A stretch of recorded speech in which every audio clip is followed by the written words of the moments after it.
Rafales de vent, haute marée, précipitations, tous les éléments étaient réunis mercredi pour une première tempête en bonne et due forme.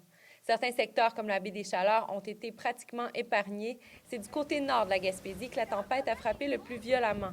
À Mont-Louis, c'est la première fois que des vagues déferlaient avec une telle violence.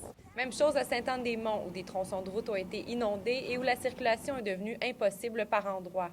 Les déplacements demeurent encore difficiles en raison de la neige et de la glace accumulée sur la chaussée. Côté précipitation, c'est sur la pointe de la Gaspésie qu'on y a le plus goûté.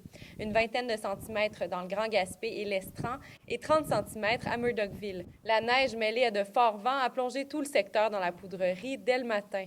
L'intensité des conditions a poussé les écoles qui n'étaient pas déjà à fermer leurs portes en après-midi. Même son de cloche un peu plus au sud, entre Percé et Chandler.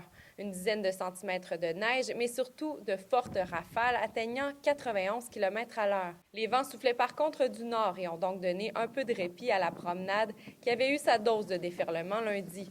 On note quand même quelques cas d'érosion, rien de grave selon la sécurité civile.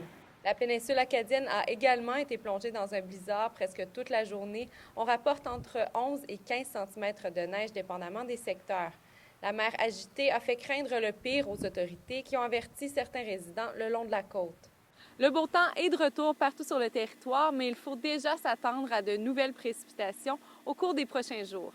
Léa Beauchesne, Gaspé.